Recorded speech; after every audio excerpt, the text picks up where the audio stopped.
Good morning students. बसंत भाग 1 के अंतर्गत आज हम पाठ 11 जो देखकर भी नहीं देखते का अध्ययन करेंगे। यह पाठ जो देखकर भी नहीं देखते एक निबंध है और इसकी लेखिका हैं हेलेन केलर। इस निबंध को शुरू करने से पहले हम लेखिका हेलेन केलर के विषय में कुछ जानें। तो आइए देखते हैं। हेलेन केलर, जिनका जीवन परिचय है 1880 से 1968, यानी कि 1880 में उनका जन्म हुआ था और 1968 में उनकी मृत्यु हुई थी और वो अमेरिका की रहने वाली थी। यह हेलेन केलर एक ऐसा नाम है जो घोर अंधकार के बीच भी रोशनी देता रहा। कल्पना करो कि जो न सुन सकता हो न देख सकता हो, फिर भी वह लिखना पढ़ना और बोलना सीख ले, भरपूर आशा आकांक्षा के साथ जीवन जीने लगे और उसके योगदान दुनिया के लिए यादगार बन जाएं।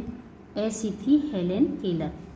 जब वे 1.5 वर्ष की थी, बचपन की एक गंभीर बीमारी की वजह से उनकी देखने और सुनने की शक्ति जाती रही, अर्थात ना तो वो देख सकती थी और ना ही वो सुन सकती थी जब वो 1.5 वर्ष की थी तभी से।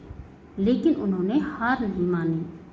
कॉलेज के दिनों में ही प्रकाशित अपनी आत्मकथा, उन्होंने अपनी एक आत्मकथा भी लिखी थी, यद्यपि वह ना तो देख सकती थी और ना सुन सकती थी, जिसका नाम था स्टोरी ऑफ लाइफ। में वे लिखती हैं, मुझे ये तो याद नहीं कि ऐसा कैसे हुआ, लेकिन ऐसा लगता था कि रात कभी ख़त्म क्यों नहीं होती और सुबह क्यों नहीं आती। दुनिया की सभी भाषाओं में इस किताब के अनुवाद हुए हैं। इसके अलावा भी उनकी 10 पुस्तकें और सैकड़ों लेख प्रकाशित हुए हैं। अनुवाद हुए का मतलब ये है कि जो उन्होंने यह बुक लिखी थी, यह जो किताब लिखी थी, उन्होंने स्टोरी ऑफ लाइफ, यह कई भाषाओं में प्रकाशित हुई थी, जैसे हिंदी में, अंग्रेजी में, फ्रेंच में आदि। इसके अलावा भी उनकी 10 पुस्तकें और सैकड़ों लेख प्रकाशित हुए हैं। उन्होंने दुनिया भर में घूम घूम कर अपने जैसे लोगों के अधिकारों और विश्व शांति के लिए काम किया। अपने जैसे लोगों यानी कि जो अपाहिज होते हैं उनके लिए। हेलेन केलर भारत भी आई थी। अब हम इस निबंध को शुरू करेंगे। जो देखकर भी नहीं देखते, यह जो लेखिका ने इस निबंध का नाम रखा है वह किस लिए रखा है, हम इस निबंध को ध्यानपूर्वक पढ़ेंगे, समझेंगे और जानेंगे। कभी कभी मैं अपने मित्रों की परीक्षा लेती हूँ। यह कौन कह रही थी इस बात को? हेलेन केलर कह रही थी। यह परखने के लिए कि वह क्या देखते हैं।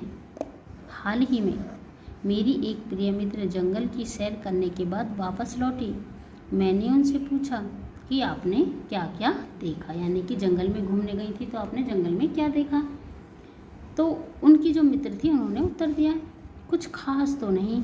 उनका जवाब था, मुझे बहुत अचरज नहीं हुआ। अचरज यानी कि बहुत ज़्यादा हैरानी नहीं हुई, क्योंकि मैं अब इस तरह के उत्तरों की आदी हो चुकी हूँ। यानी कि वो जब भी किसी से कुछ पूछती थी इस बारे में तो अधिकतर उन्हें ऐसे ही उत्तर मिलते थे।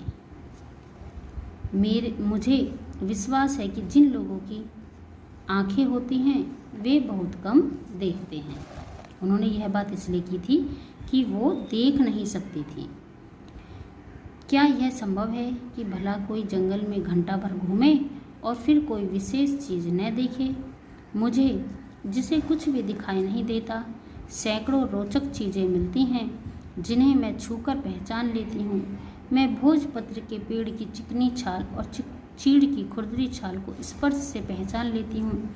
बसंत के दौरान मैं टहनियों में नई कलियों की कलियाँ खोजती हूँ। मुझे फूलों की पंखुड़ियों की मखमली सतह छूने और उनकी घुमावदार बनावट महसूस करने में अपार आनंद मिलता है।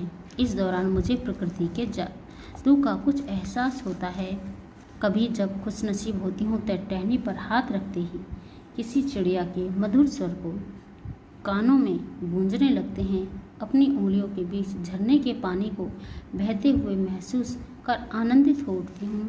मुझे चीड़ की फैली पत्तियाँ या घास का मैदान किसी भी महंगे कालीन से अधिक प्रिय है। बदलते हुए मौसम का समा मेरे जीवन में एक नया रंग और खुशियाँ भर जाता है। कभी कभी मेरा दिल इन सब चीज़ों को देखने के लिए मचल उठता है। अगर मुझे इन चीज़ों को सिर्फ छूने भर से इतनी खुशी मिलती है तो उनकी सुंदरता देखकर मेरा मन मुग्ध ही हो जाएगा। परंतु जिन लोगों की आंखें हैं वे सचमुच बहुत ही कम देखते हैं। इस दुनिया में अलग अलग सुंदर रंग उनकी संवेदना को नहीं छूते। मनुष्य अपनी क्षमताओं की कभी कदर नहीं करता। वह हमेशा उस चीज़ की आस लगाए रहता है जो उसके पास नहीं होती है। यह कितने दुख की बात है कि दृष्टि के आशीर्वाद को लोग एक साधारण सी चीज़ समझते हैं, जबकि इस नियामत से जिंदगी को खुशियों के इंद्रधनुषी रंगों से हरा भरा किया जा सकता है। अब यहाँ पे तो अब समझ में आया आपकी कि लेखिका ने इस निबंध को यह नाम क्यों दिया था, जो देखकर भी नहीं देखते।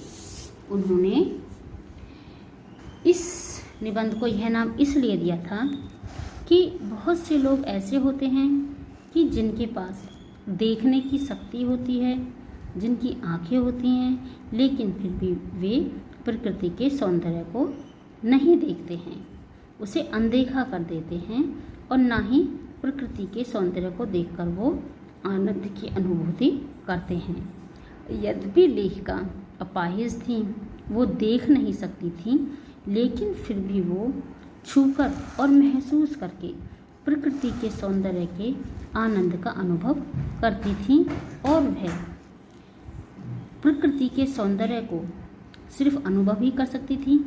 इसलिए कभी कभी वह सोचती थी कि अगर मेरी आंखें होती तो मैं इस सौंदर्य को अपनी आंखों से देख पाती।